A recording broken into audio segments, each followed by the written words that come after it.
주님의 이름으로 기도하옵나이다. 아멘. 우리 앞뒤 좌우에 계신 분들과 인사하시면서 한번 이렇게 이야기해 주실까요? 예수님처럼 생각하고 행동합시다. 예수님처럼 생각하고 행동합시다. 제 삶의 모토가 되며 제 삶을 이끌어가는 세 가지의 한 마디가 있습니다. 첫 번째가 저의 세계관, 제가 세상을 바라보는 관점, 다른 사람을 바라보는 관점, 그럴 수도 있지입니다. 제가 3월에 우리 교회 처음 왔을 때에 오후 예배 때 했던 첫 번째 설교, 그럴 수도 있지. 아무 때나 그럴 수도 있지 하시는 건 아니에요. 또 나 자신에게 하는 거는 결코 아닙니다. 다른 사람에게, 특별히 나를 아프게 하고 나에게 상처 준 사람에게 주님의 마음을 가지고 그럴 수도 있지 하는 것입니다. 두 번째, 제 삶을 이끌어가는 한마디, 저희 가정의 평생의 비전이 되는 말씀, 지난주 오후 예배 때 했던 말씀이지요. 나눠주고 베푸는 삶입니다. 복음을 나눠주고 비전을 나누고 사랑을 나누고 물질을 나누고 베풀며 살자. 그리고 세 번째, 오늘 하는 말씀입니다.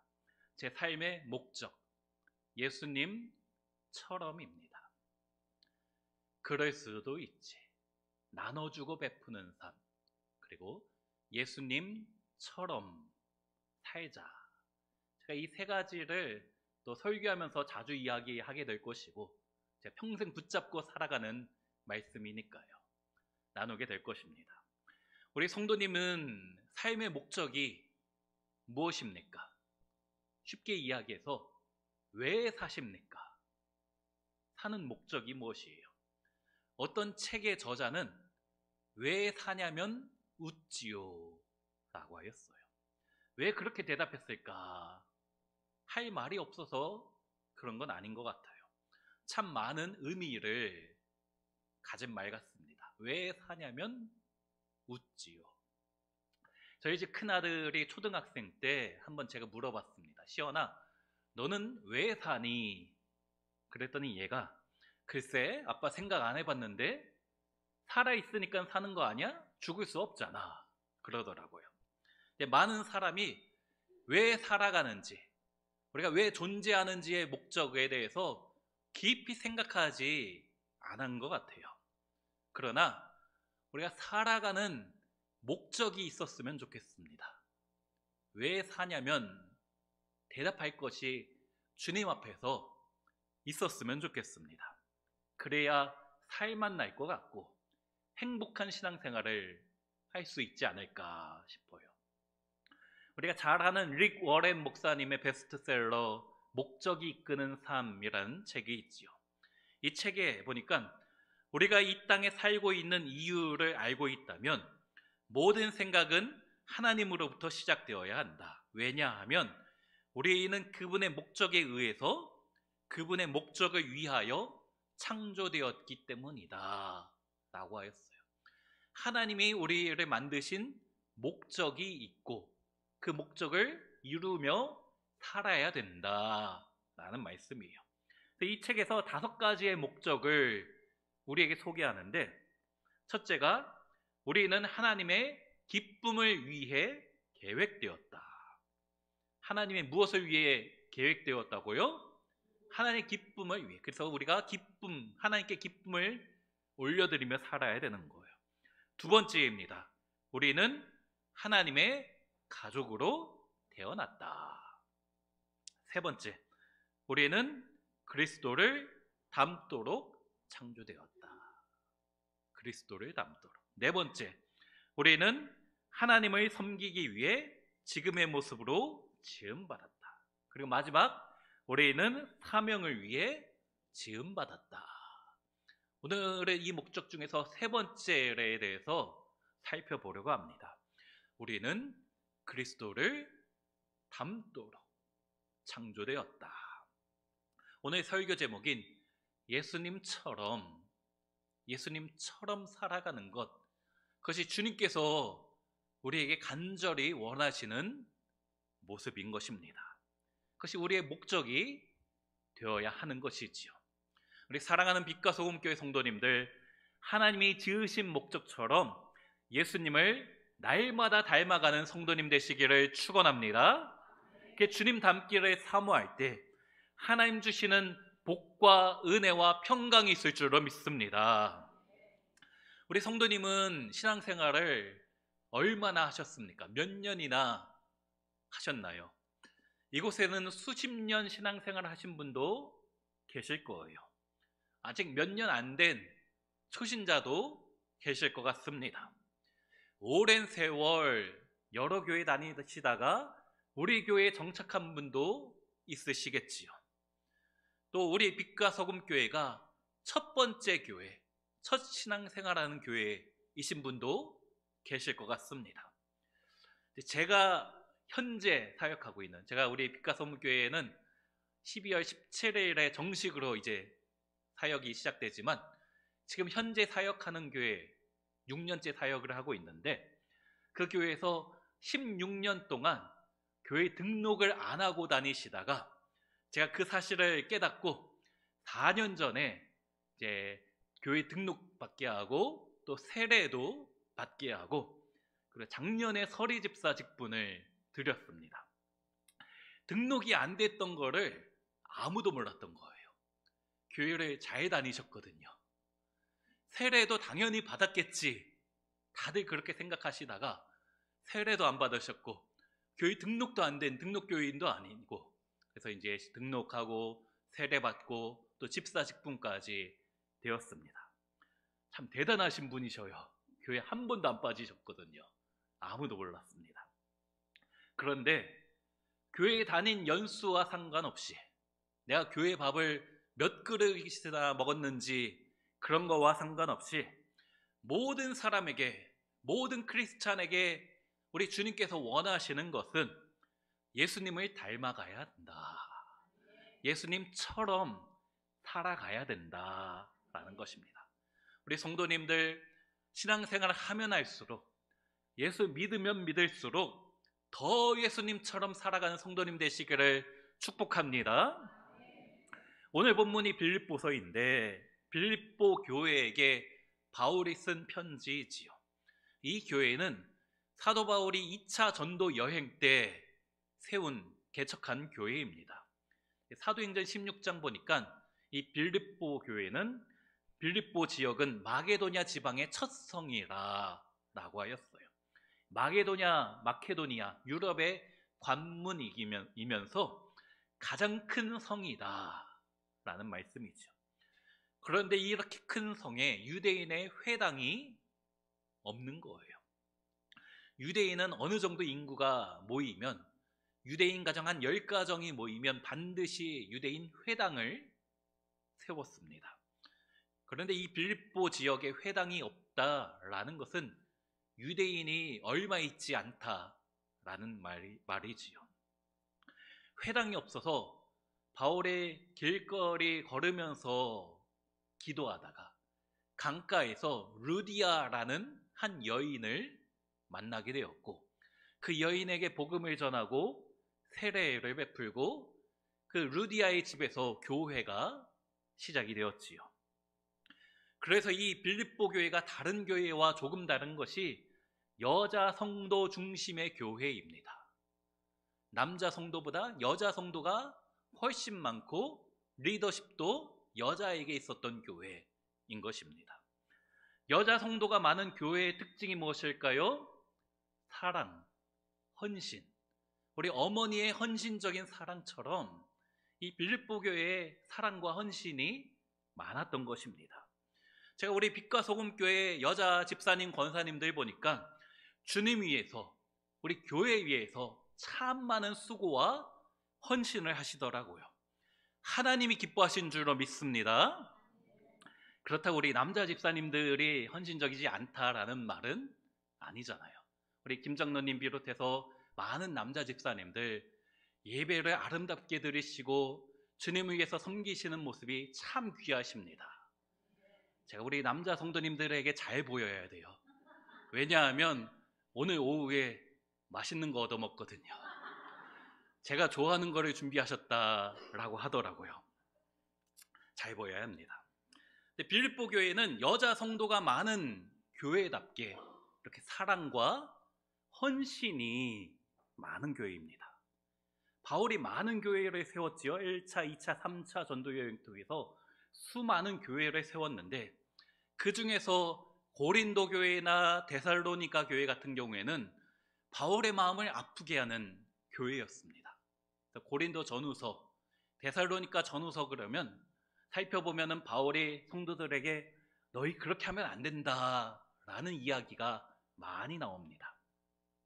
근데 그 많은 교회 중에서 바울을 가장 많이 사랑해 준 교회, 누구보다도 큰 헌신을 바울에게 해준 교회, 유일하게 바울에게 선교 헌금을 보낸 교회가 어느 교회일까요?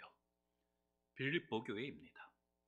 그래서 빌립보서의 별명이 기쁨의 서신입니다. 기쁨의 편지예요.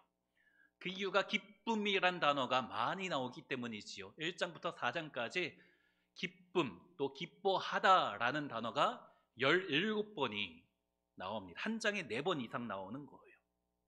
왜 그럴까요? 바울이 빌립보 교회와 그 성도들 생각만 해도 기쁨이 나기 때문이에요. 우리 이창한 목사님이 이제 목요일에 돌아오시는데 우리 성도님들 만날 거 생각하면 참 기쁘실 것 같다라고 생각이 됩니다. 제가 그걸 어떻게 하냐고요?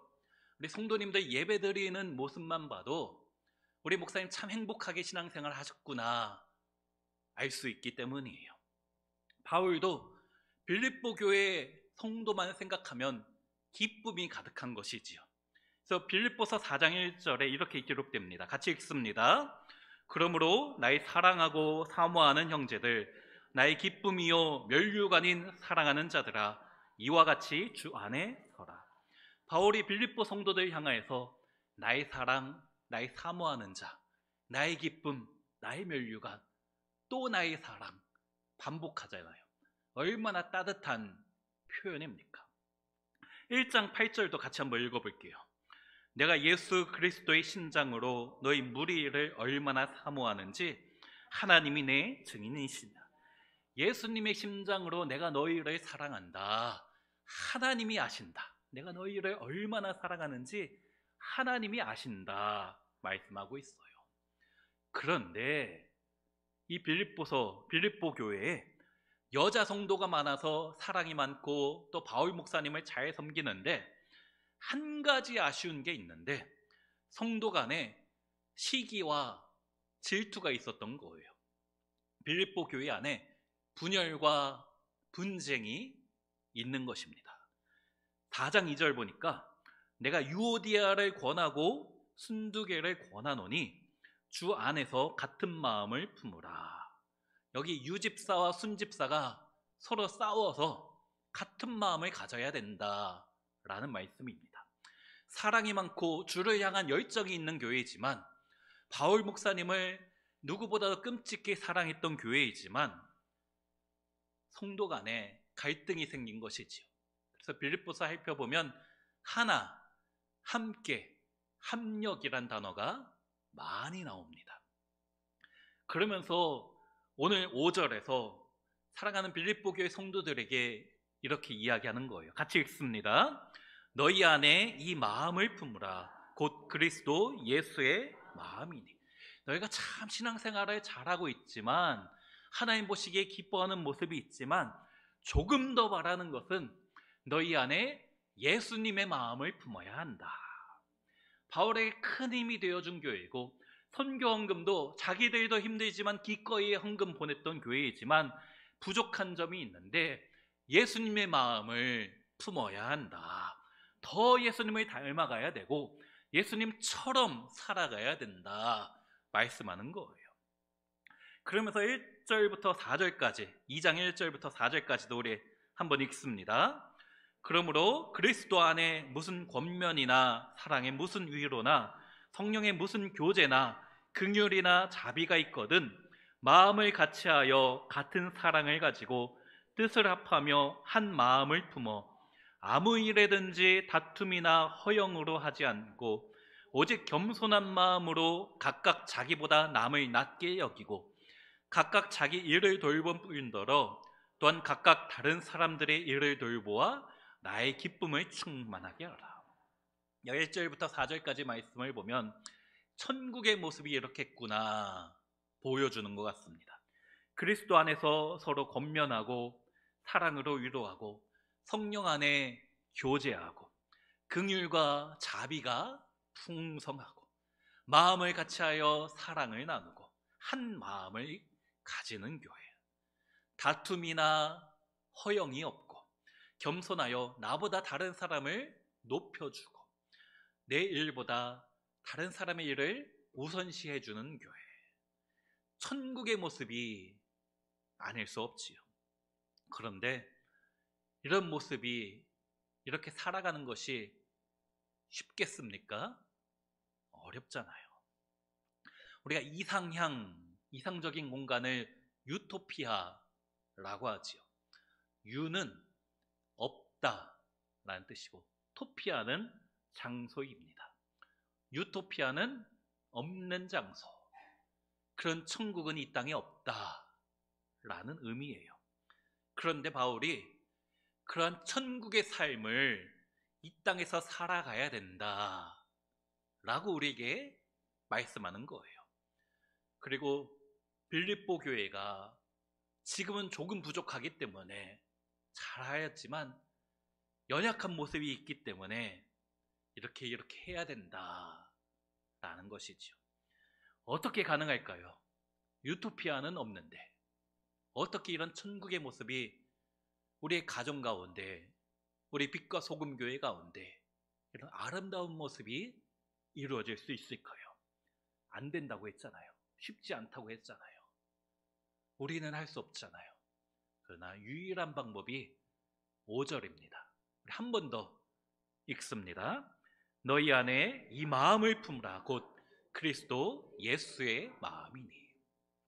여기 품으라 라는 단어가 원어로 보면, 성경이 기록된 원어 보면 프로네오라는 단어인데 강렬하게 생각하라 라는 뜻입니다. 같은 단어가 골로새서에 나오는데 3장 2절에 너희가 위의 것을 생각하고 땅의 것을 생각하지 말라 해서 생각하다가 프로네오, 강렬하게 꿈꾸고 생각하라 뜻입니다. 이 골로새서 3장 1절부터 보면 너희는 죽었다가 주님의 은혜로 다시 살리심을 받았다. 그러니 다른 생각하지 말고 딴 마음 품지 말고 그리스도를 갈망하라. 그 단어가 프로네오입니다.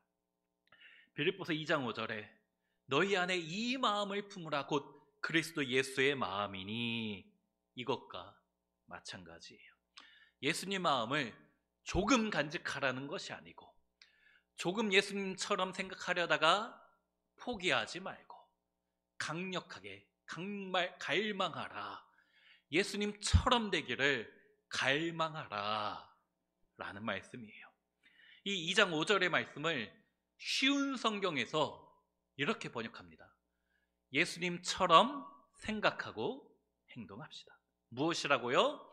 예수님처럼 생각하고 행동합시다.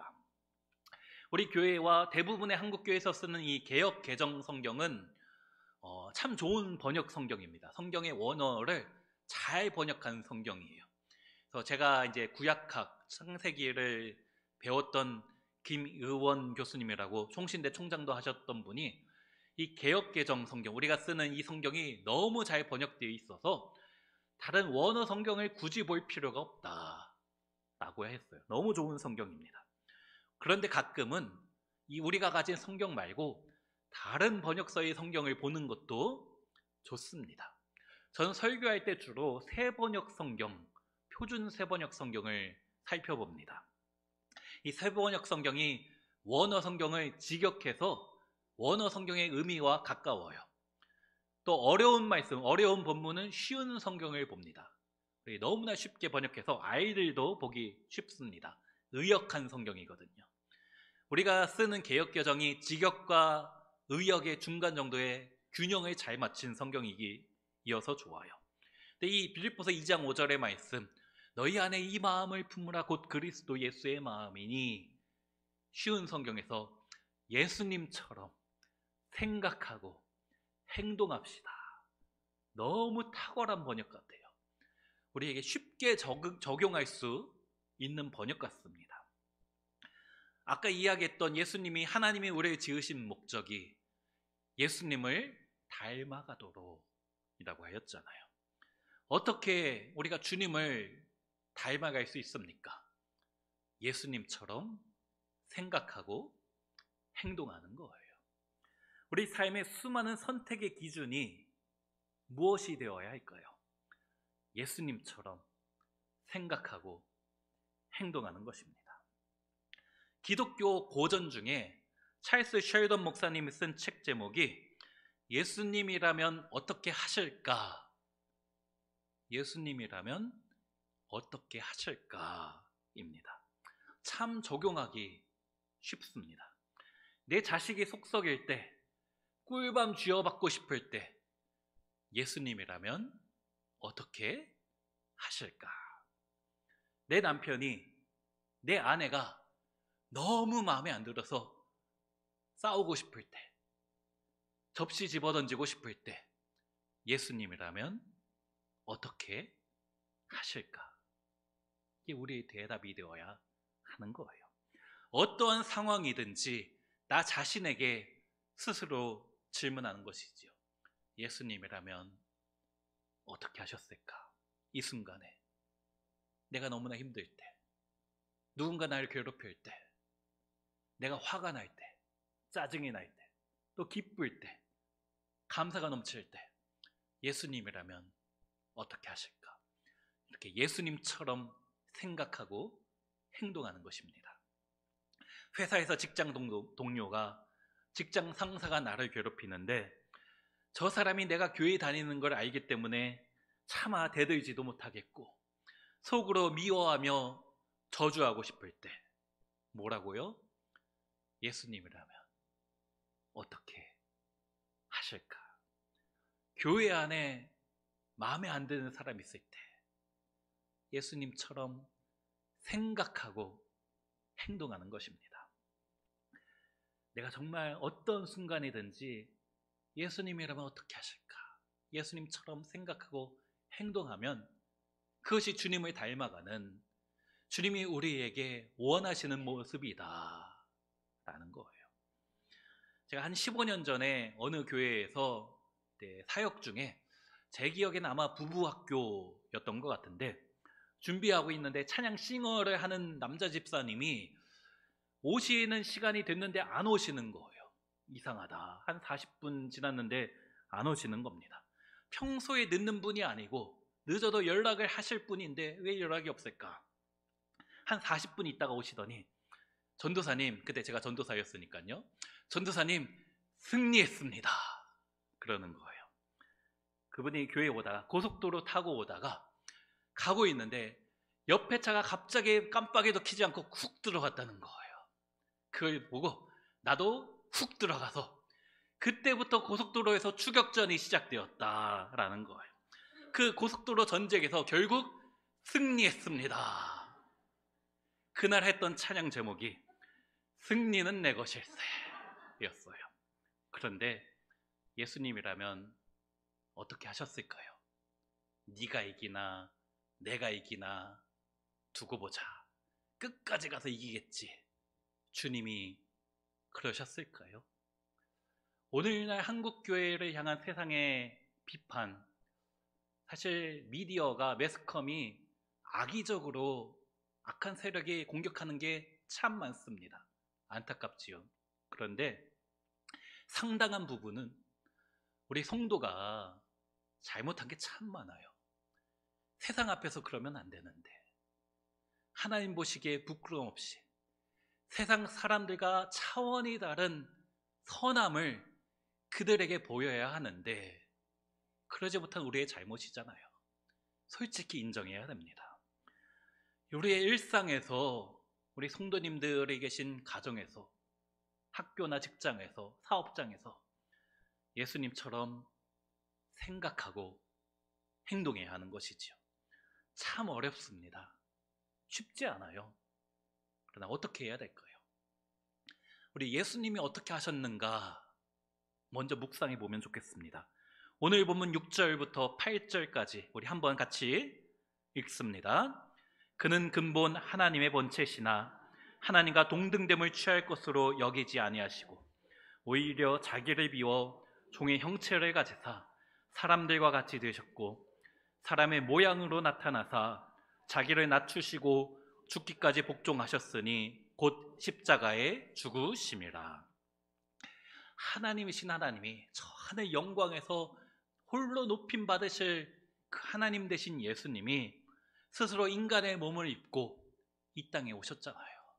다 버리시고 영광을 다 버리시고 이 땅에 오셨습니다. 다 포기하신 거예요.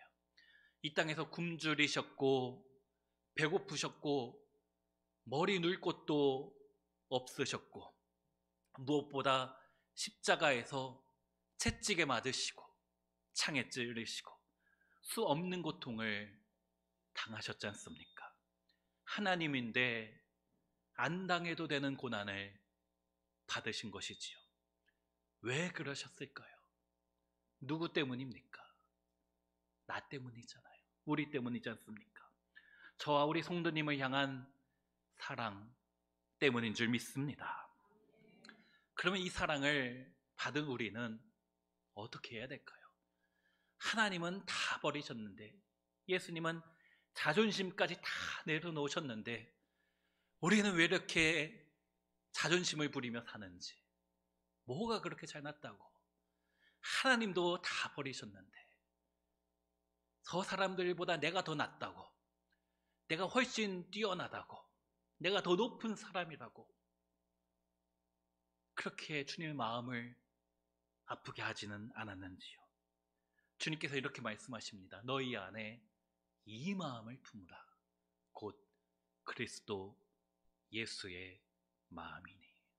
너희도 그 마음 품고 예수님처럼 생각하고 예수님처럼 행동하라 라는 것이죠. 우리에게 하시는 말씀인 줄로 믿습니다. 이 찬양의 가사처럼 하는 거예요. 낮엔 해처럼 밤엔 달처럼 그렇게 살 순 없을까? 욕심도 없이 어느 세상 비추어 온전히 남을 위해 살듯이. 우리 같이 부를까요? 나의 인생에 꿈이 있다면 이 땅에 빛과 소금 되어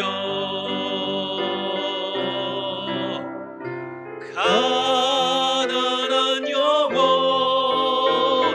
지친 영혼을 주님께 인도하고픈데 나의 욕심이 나의 못난 자가 언제나 커다란 짐 되어 나를 짓눌러 마음을 굳게 하니 예수여 나를 도와. 우리 2절도 찬양합니다. 예수님처럼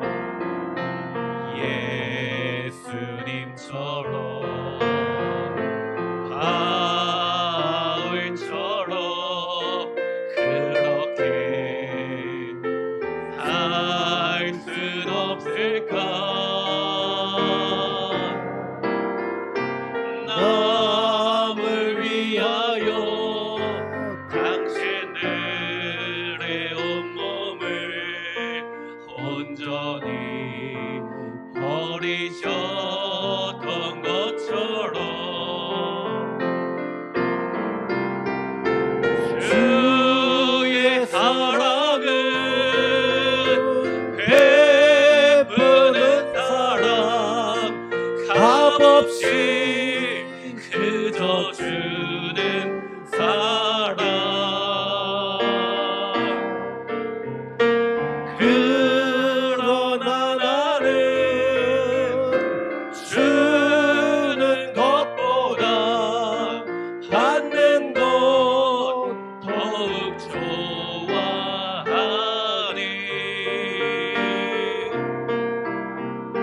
나의 입술은 주님 닮은 듯하나 내 마음 아직도 주와요 받을 사랑만 계수하고 있으니 주님여 나를 도와주소서. 이것이 우리의 고백이 되어야 할 줄로 믿습니다. 나는 주는 것보다 받는 거 좋아했지만 우리 예수님 어떠십니까? 받는 것보다 주는 거 더 좋아하셨잖아요. 아낌없이 자기 목숨까지 나를 위하여 다 내어주신 그 사랑 우리가 품어야 할 줄로 믿습니다.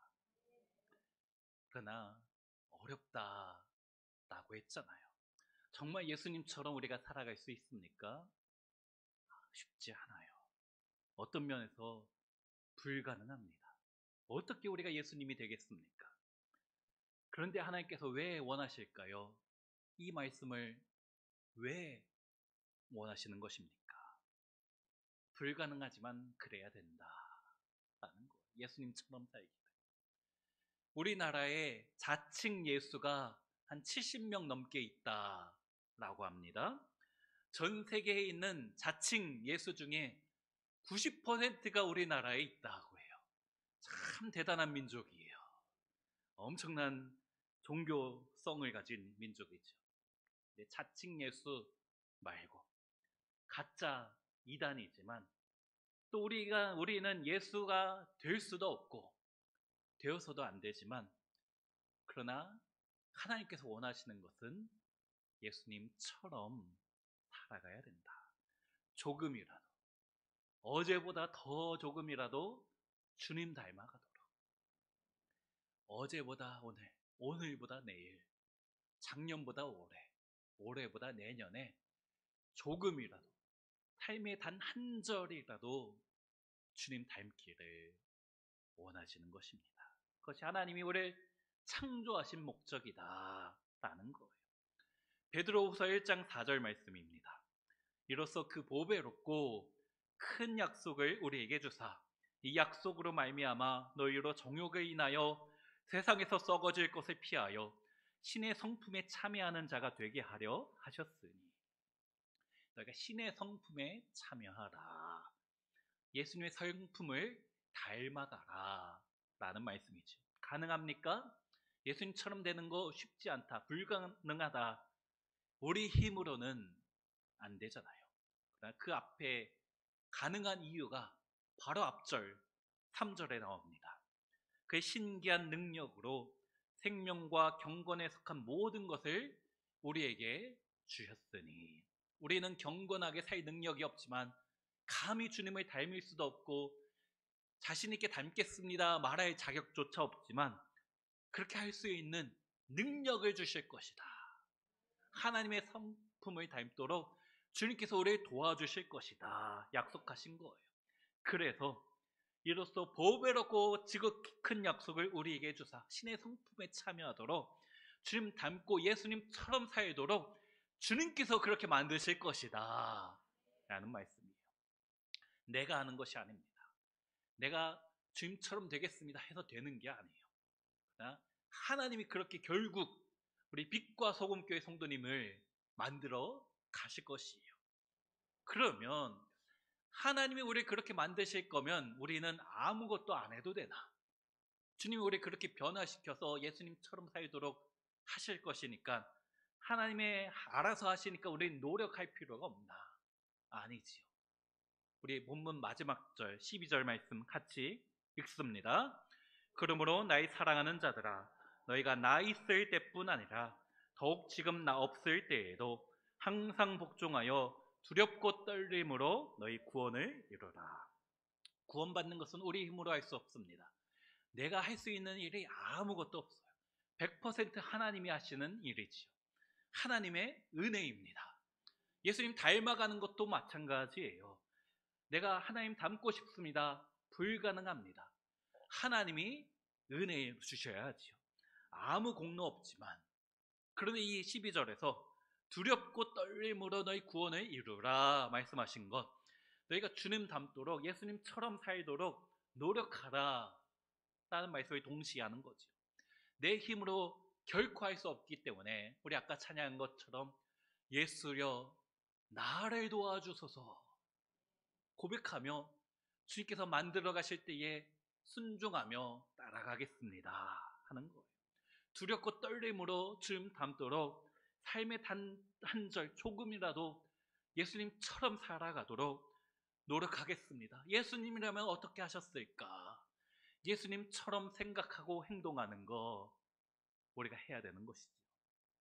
그럴 때 그 작은 노력을 주님께서 기뻐하시며 잘하였도다 착하고 충성된 종아 말씀하신 줄로 믿습니다. 어떻게 예수님처럼 생각하고 행동할 수 있을까요? 구체적인 예를 몇 가지 들어볼까요? 제가 아는 집사님이 이사를 가시는데 안 그래도 되는데 이사 가시는데 그 집을, 이사 가는 집을 깨끗이 청소를 했어요. 바닥에 광택이 날 정도로. 또 도배도 새로 하고 갔습니다. 새로 이사 가는 집에 도배를 한 게 아니고 떠나는 집에 도배를 해놓고 가셨어요. 쓰레기를 다 버리고 가도 되는데 집에 쓰레기까지 말끔히 치우고 다 가져갔습니다. 단 하나 남기고 갔어요. 그게 무엇일까요? 현관 앞에 있는 교패 그 하나 붙여놓고 정말 깨끗이 새 집처럼 만들고 가셨습니다. 나중에 그 집에 이사 온 분이 그 교패 보고 그 교회 찾아왔어요. 도대체 이 교회 뭐냐고 찾아오셨습니다. 제가 섬기던 교회 등록하셨어요. 그게 예수님처럼 생각하고 행동하는 것입니다. 또 한 가지, 지금 사역하는 교회에 어느 택시 운전하는 분이 온 가족을 데리고 교회 등록하셨습니다. 왜 그런가 이야기 들어보니까 이제 택시 손님들이 타서 여러 가지 이야기를 하는데 주일에 운행할 때 예배 드리고 가는 사람들이 있는데 어느 교회 끝나고 이제 집에 모셔다 드리는데 오늘 목사님 설교가 길었다느니 지루해서 혼났다느니 졸려 죽을 뻔했다느니 그런 사람이 많은데 이상하게 이 교회는 너무 은혜 받았다고, 우리 교회에서 신앙생활하는 게 너무 행복하다라는 이야기를 그 교회 마치고 그 동네에서 이제 다른 데 모시고 갈 때마다 저 교회에서 항상 듣는다는 거예요. 이 교회는 도대체 뭐 하는 교회인가 하고 온 가족을 데리고 제가 지금 섬기는 교회에 출석해서 지금까지 잘 다니고 계십니다. 이게 예수님처럼 말하고 생각하고 행동하는 것입니다. 직장에서, 가정에서 우리 자녀들에게, 부모님에게도 마찬가지. 예수님이라면 어떻게 말씀하셨을까? 어떻게 행동하셨을까? 우리 아파트 같은 단지에 사는 분에게 어떻게 내가 행동해야 될까? 무엇이라고요? 예수님처럼 생각하고 행동하는 것입니다. 교회 분위기는 우리 스스로 만드는 거예요. 물론 제가 우리 빛과 소금 교회 여러분 와서 참 행복하다 하는데 여러분이 이곳에서는 참 행복하게 신앙생활 하시지만 각자의 삶의 자리에서 어떻게 살아가시는지는 제가 아직 보지는 못했어요. 어떻게 해야 된다고요? 예수님처럼. 이렇게만 살아가면 우리가 있는 동네가, 우리가 다니는 직장이 천국처럼 변하게 될 줄로 믿습니다. 우리가 가정에서 선교사로 살아가는 거고, 직장에서 선교사로, 같은 아파트 단지에서 주님의 복음 들고 선교사로 살아가야 될 줄로 믿습니다. 예수님처럼으로 사는 거예요. 그렇게 살아가는 우리 성도님들을 주님께서 축복해 주실 줄로 믿습니다. 그러면 고린도후서 3장 18절에 우리가 다 수건을 벗은 얼굴로 거울을 보는 것 같이 주의 영광을 보매 그와 같은 형상으로 변화하여 영광에서 영광에 이르니 곧 주의 영으로 말미암음이라. 지금은 희미하지만, 지금은 예수님 닮는 것이 극히 일부분에 불과하지만 언젠가 그와 같은 형상으로 변화될 것이다. 하나님 기뻐 받으실 것이다 라는 말씀이에요. 주의 영이 반드시 그렇게 하실 것입니다. 그렇게 노력하며 구원을 이루며 살아가는 우리 성도님들 되시길 축원합니다. 마지막으로 제가 정말 좋아하는 책 제목이 하나 있어요. 아무도 보는 이 없을 때 당신은 누구인가? 라는 책 제목이에요. 사실 이 책을 쓴 목사님도 큰 범죄를 했습니다. 사랑하는 우리 성도님들, 여러분은 누구십니까? 교회에서는 장로로, 권사로, 집사로 누구보다 아름답게 살아가지만 아무도 보는 이 없을 때 여러분은 어떻게 살아가십니까? 예수님처럼 살고 계십니까? 하나님 자녀가 맞습니까? 세상에서 빛과 소금으로 살고 계시는지요? 사실 목회자도 어려워요. 목사인 저도 예수 믿는다는 것이 또 사람들 앞에서 예수님처럼 저를 통해서 예수님이 이런 분이겠구나 라고 보이는 것이 참 어렵습니다. 그래도 목회자는 우리 성도님들과 있을 때가 많지, 그나마 쉽지. 우리 성도님들은 각자의 땅끝에서 세상 사람과 맞닿아 살고 계시잖아요. 어떻게 살아가십니까? 아무도 보는 이 없을 때 세상 사람 앞에서 예수님이라면 어떻게 하셨을까? 예수님처럼 생각하고 행동하는 거 참 어렵지만 우리 조금만 더 노력하며 살아갑시다. 조금만 더 예수 향기를 날리도록 두렵고 떨림으로 한번 발버둥 한번 쳐봤으면 좋겠습니다. 근본 하나님의 본체시나 하나님과 동등됨을 취할 것으로 여기지 아니하시고 자기를 비워 종의 모습으로 죽기까지 복종하신 예수님, 그 주님 앞에서 나도 예수님처럼 자존심 내려놓고 양보하고, 내가 먼저 죄송하다고, 내가 먼저 잘못했다고, 물론 그 사람이 더 잘못했지만 내가 먼저 사과하고 섬기고 나눠주고 베풀며 그럴 수도 있지 하며 나를 위해, 나를 구원하기 위해 이 땅에 오신 예수님을 생각하며 예수님처럼 생각하고 행동하는 우리 모든 성도님들 되시길 소원합니다. 우리 주님께서 신의 성품에 참여할 능력을 주신다 약속하셨습니다. 예수여 나를 도와주소서 하면서 그 약속 붙잡고 그리스도의 향기로, 그리스도의 편지로 살아감으로 주의 놀라운 축복을 날마다 누리며 살아가는 우리 모든 성도님 되시기를 주의 이름으로 축원합니다. 자, 우리 말씀 생각하며 잠시만 우리 기도할게요. 반주해 주시고 오늘 말씀 생각하며 주님, 그렇습니다. 제가 예수님처럼 살아야 되는데 하나님의